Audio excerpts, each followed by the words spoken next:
I'm Alistair Gray. I'm the Chief Pharmacy Information Officer at East Lancashire Hospitals, based at the Royal Blackburn Hospital.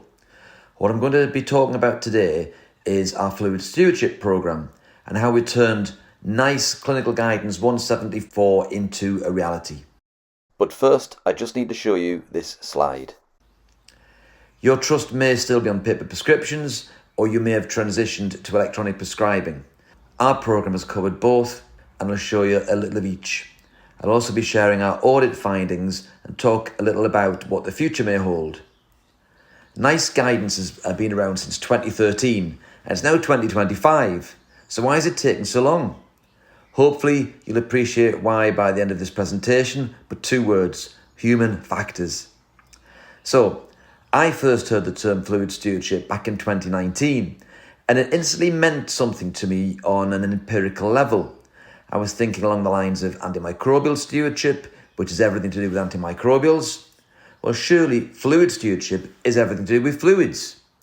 There is a definition, which you can see on the screen here, but I think it's so much more than that.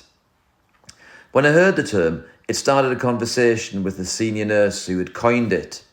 And over the next couple of weeks, she and I engaged with more people in the trust, and eventually there was enough critical mass to form what became the Trust's Fluid Stewardship Group. I'm calling this number 1 because it subsequently had a hiatus, then reformed, which I'll come on to shortly. The group consisted of myself as co-chair with a consultant intensivist, a consultant nurse, an improvement practitioner to help us keep on track, and several practice educators. At this stage, we had no idea how the Trust performed in terms of prescribing in relation to NICE Clinical Guidance 174, but we suspected poorly. At our first meeting, we agreed a 10-point plan, which was developed to turn NICE's CG 174 into reality. We wanted to ensure that patients are properly assessed for the fluid needs, that prescribing of fluids and the administration of fluids was safe and effective. We wanted to monitor the range and turnover of fluids held on wards. We wanted to look at the procurement of fluids, the storage of fluids, both in bulk storage and on wards and in clinical locations. The ordering of fluids for ward replenishment, how that was actually managed, the education of all staff involved in managing fluids. And that is really the elephant in the room, as it turned out that the majority of our efforts was, and continues to be, the education of all staff involved in fluid management, principally prescribers and nurses and some pharmacists. And finally, audit. How are we actually doing? Here is NICE's CG 174 for intravenous fluid therapy in adults in hospital. There's a paediatric version as well, and if you were looking to create electronic prescriptions for peds, then you would need to look at this. This is what NICE's algorithm looks like. It's a bit inaccessible at first reading, but once you get your head round it, it starts to make sense. The guidance talks about the 5 R's. That's fluid resuscitation, fluid redistribution, fluid replacement, routine maintenance fluid, and the 5th R is reassessment, which applies to all 4 of those indications. As part of our original development of a fluid stewardship programme, we generated a series of films for each of the R's. These all relate to when we had paper prescriptions, and we've moved on a wee bit. So those films are no longer pertinent to the way we prescribe electronically. But if you want to have a look at them, Google ELHT fluid stewardship to find those films. Returning to a 10-point plan, ward stock lists was one of the things we did something with. We examined the range of fluids kept on wards and determined whether particular ones were appropriate to be kept or not, and if the stock levels were appropriate for current and anticipated turnover or not to those particular wards. Here's an example of a ward with its stocked fluids highlighted. Something that naturally fell from this was that if a fluid was not stocked, whereas a ward historically would call pharmacy stores and ask for whatever, now non-stock requests must be clinically screened by a pharmacist first to ensure that the indication being treated matches the initial prescription. If it does, then a supply is arranged. If it doesn't, then a discussion ensues with the prescriber to determine the most effective alternative. I'll quickly show you what our paper prescription charts looked like. This was the last iteration before we went electronic, and it was an A4 gatefold using 3 colours. We'd moved on from black and white. The chart provided guidance on how to prescribe each of the 4 R's. Here is resuscitation, and if we zoom in, we can see that all the prescriber needed to do was select whether they were going to give 500 or 250 ml of plasmolite. Here's an example of one filled out. For the other 3 indications, we had a section aimed at helping the prescriber to checkbox the intended indication, because without knowing that bit of information, it's very difficult to do a clinical check or to audit the prescription charts to see whether or not what's been prescribed is in line with NICE or not. Here's an example of a routine maintenance prescription using Maintenolite. We introduced this fluid back in 2020, and this example shows a 20 ml per kilogram per day dose. For this patient, they require 1400 ml of fluid, and on paper this is split into 1000 ml over 10 hours and 400 ml over 4 hours. We had posters made that were displayed on wards to really extol the concept that fluid dose volumes should be tailored to patients' weights, and as such there is a need to prescribe and give part bags. This was a big change from the norm. Nurses and doctors were typically raised, for adults at least, to prescribe and give litre bags. In paediatrics, it's empirically obvious that you are going to give a smaller volume to babies and larger volumes to teenagers, but for some reason in adults, that concept of tailored dose volumes had not caught on. So how were we doing back in April 22 when we were still on paper? We were fortunate enough to have a number of quality improvement projects taking place with 4th year medical students from the University of Central Lancashire. They all had to do a QI project, and I asked, could some of them get involved in auditing our fluid prescribing? The first thing that they looked at was the indication recorded on the prescription chart. And despite all the prompts that were available on the paper, in 3/4 of cases of the 200 or so prescriptions audited, there was no indication recorded. This made it very difficult to determine whether or not the right fluids and the right dose volumes had been prescribed or not. We then looked at prescriptions where an indication had been recorded, and here we can see for routine maintenance, Maintenolite was the main prescription, which you'd expect, but there was some sodium chloride 0.9% and some plasmolite 148, which are not appropriate for routine maintenance. We've also got Maintenolite apparently being used for replacement and for redistribution, which is entirely inappropriate for those indications. What about fluid volumes prescribed? The vast majority of prescriptions were for 1000 ml, so there was little evidence of dose volume tailoring going on to meet patients' needs. We also looked at opinions and understanding of fluid prescribing, and we asked doctors and pharmacists what they thought about how confident they were dealing with fluid prescriptions. Pharmacists had quite a range. The doctors were mainly very confident, despite the fact the evidence showed they were not very competent. We asked, do you feel you get adequate teaching at university on fluid prescribing? The pharmacists felt they didn't get very much. The doctors, there was a range. We asked them if they felt they had enough on-the-job teaching. There was a bit of a rainbow effect in both professions. And finally, we asked them if a teaching session would be useful. The pharmacists felt it would be very useful. The doctors thought less so, but there was maybe bias towards teaching. Now, all this took place before June 2023. That was when my trust went live with an electronic patient record, which included electronic prescribing and medicines administration. We went with Oracle Health's Millennium EPR. Some of you might know that as Cerner. That's the company that used to own the product before Oracle took over. In this new electronic medium, we tailored our fluid care plans to NICE, them making it easy to do a good job or harder to do a bad job. Before I show you what our prescriptions look like, because they have changed several times as a result of new audit work, I thought I'd show you what our recent audits revealed. Now, it was over a year after go live before we did any auditing. This was because it took that long for the system and the people using the EPR to become stable and confident. And also, we needed some help with the audit.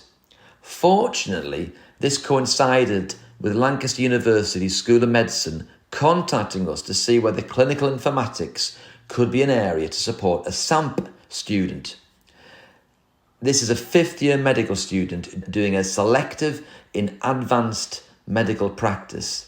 Normally, this is in a medical specialty, but the university felt that digital is the future, and we said, yes, come and find out about clinical informatics, and while you're here, do some discovery work working on fluid prescribing. In an EPR, there is not a problem quickly gathering data. It's interpreting it where the effort is required. And we gathered a lot of data. I pulled fluid prescribing data from April 24 through to the beginning of November 24. The first SAMP student was going to look at routine maintenance, and here is NICE's guidance for routine maintenance. You can see the dose volume is determined by a patient's weight, with dosing between 25 and 30 mils per kilogram per day of water with various electrolytes. And there's a little bit of glucose there to prevent starvation, ketosis. So let's see what we found out. Firstly, we looked at gross indications. In our EPR's configuration, it's impossible to prescribe anything without recording an indication. Because we made it mandatory to capture indications, this isn't just for fluids, it helps everyone see why something is prescribed and benefits transfer of care discharge, as the indications for medicines automatically pull in to the discharge letter. So there were no fluid prescriptions without an indication. You can see there wasn't very much redistribution, and roughly a third each for replacement, resuscitation and routine maintenance. In terms of fluid choice, if you compare it to our previous prescriptions, Maintenalite was exclusively used for routine maintenance, with a little bit of glucose 4% with sodium chloride 0.18% for patients who were close to being hyperkalemic, and a little bit of glucose 4% with sodium chloride 0.18% and potassium chloride 0.3% for those who were approaching being hyperkalemic. We can see that sodium chloride 0.9% and plasmolite 148 were the main prescriptions for replacement, redistribution and resuscitation.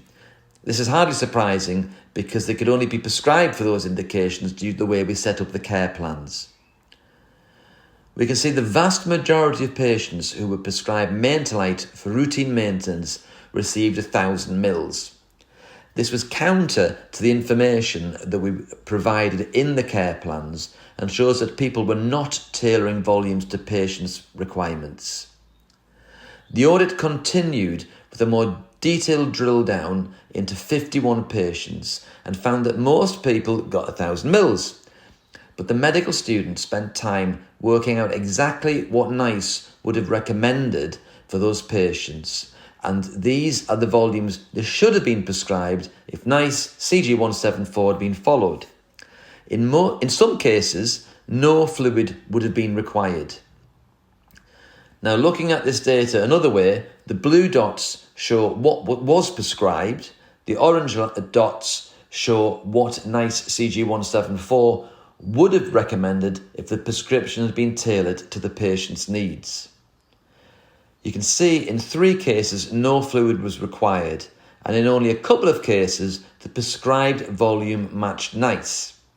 But we think that was purely by chance, as given enough prescriptions, someone's going to get it right some of the time. It's the infinite monkey paradigm. As an aside, we looked at fluids prescribed for other indications.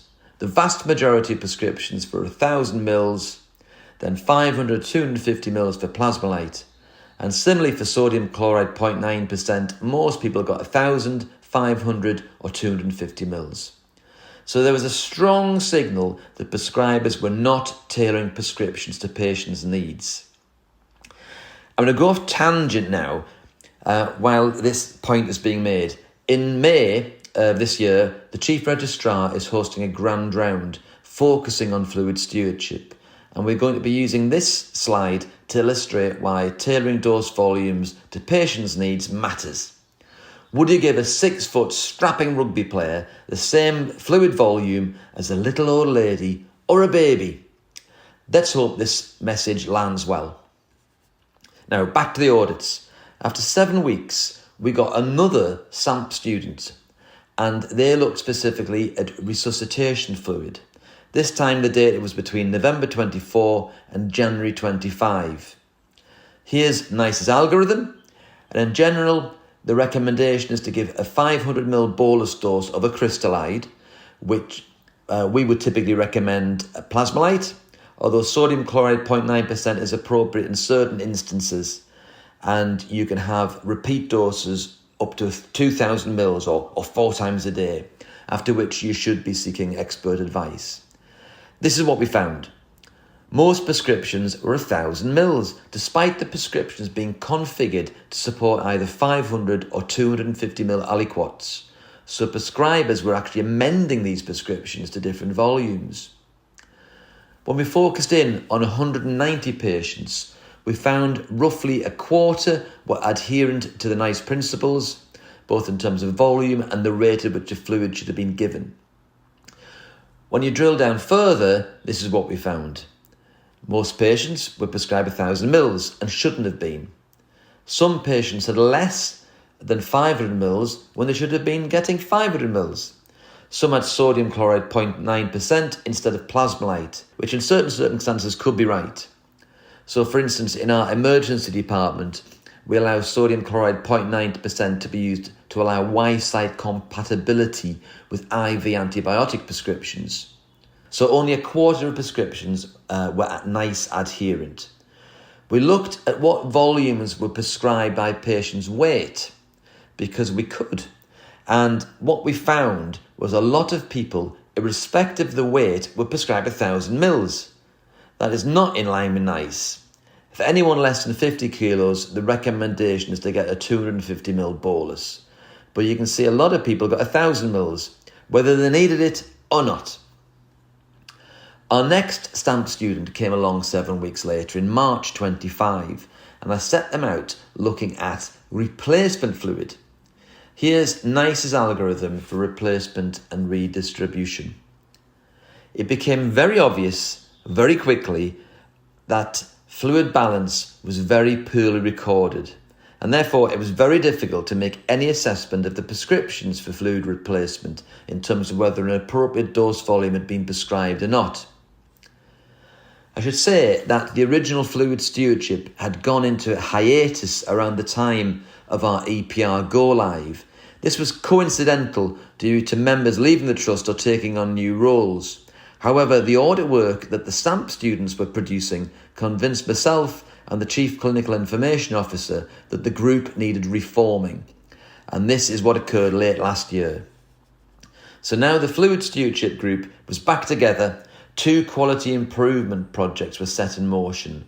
One looking at fluid balance, which was ostensibly nurse-led, and a separate piece of work looking at prescribing and fluid administration, which I led. Though in both groups, we had an appropriate skill mix of doctors, ACPs, nurses, practice educators and pharmacists. At this point, I think we should take a peek at what our electronic prescriptions look like.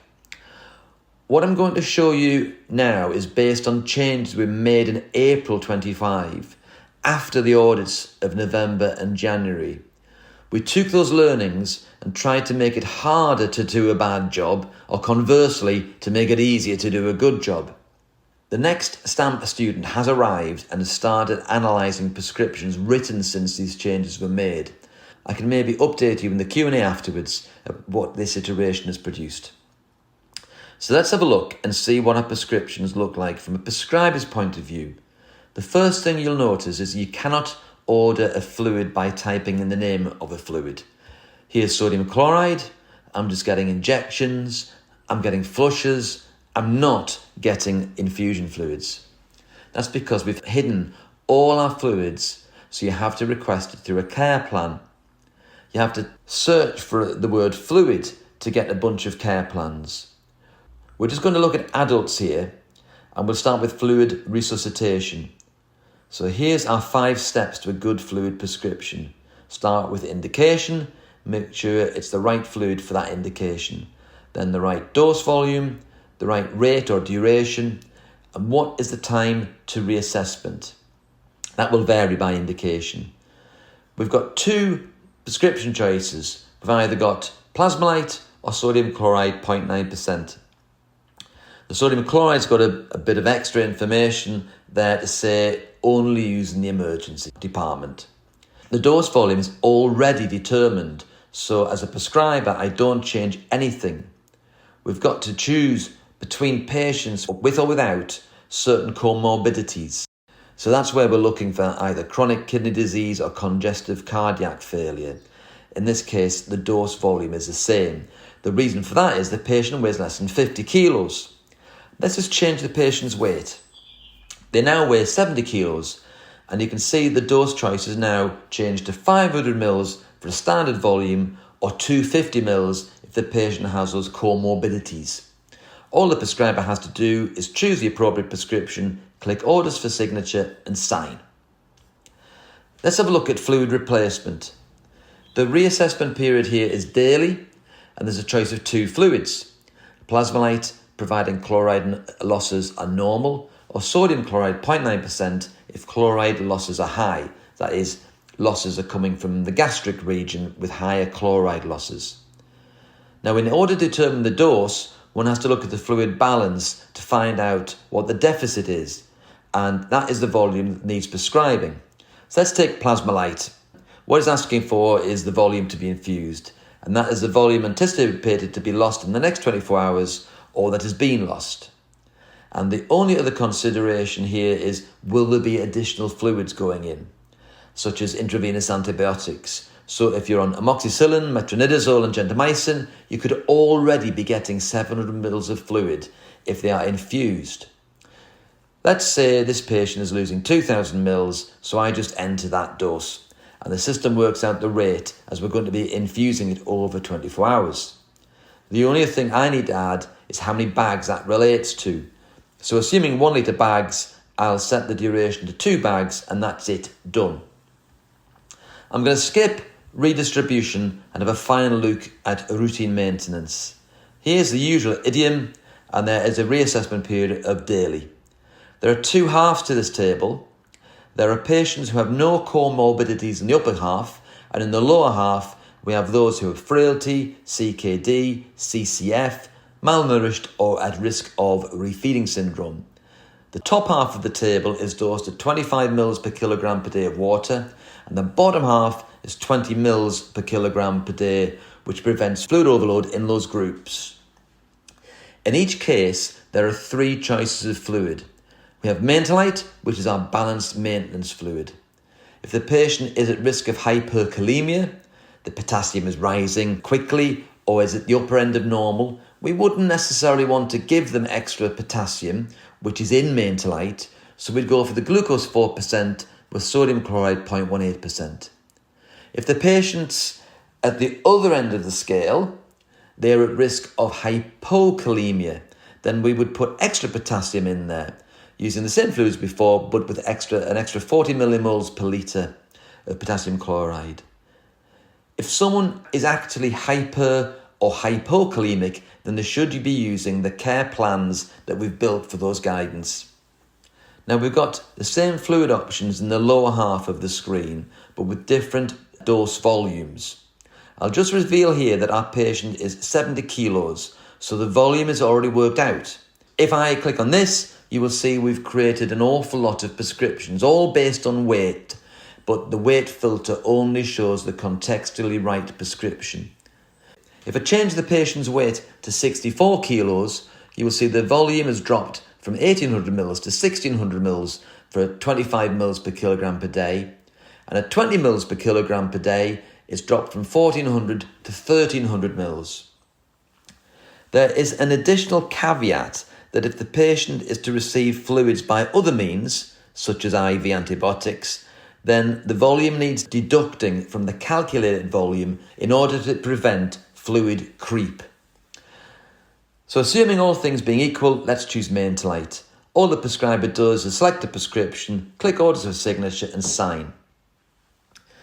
The next major thing we have lined up is our Chief Registrar, who's part of our Fluid Stewardship group, and she's making a grand round presentation in May to hammer home the concept of prescribing by indication and then choosing what the system offers, rather than trying to amend a prescription to a preconceived notion. Some of my colleagues have had a look at the International Fluid Academy prescriber training, and it is something we will be sharing at the Grand Round. It's good and it's thorough, but it needs to be viewed with some local knowledge, as fluids are described generically, and you would need to know what formulary fluids are used locally. But then the care plans show those choices. I'll also mention that about 5 years ago, we envisaged the need for a fluid prescribing app to help people make the right fluid choices in line with NICE CG 174 and to determine how much and at what rate to give them. Now, we developed a prototype and it turns out it's a Class 1 medical device, which rather complicates things. We are in the process at the moment of determining if it is feasible to go ahead with the registration, because it's the maintenance cost of running an app that is costly.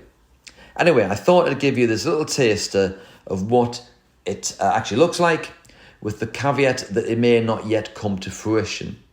Our STAMP students used it as the tool to determine the NICE recommended fluid prescriptions during their audits. So thank you very much for watching. If you want to get in touch, my email address is there. And you can also follow me on X. You can find me using @refer to pharmacy. And I look forward to hearing your questions. Thank you very much. Goodbye.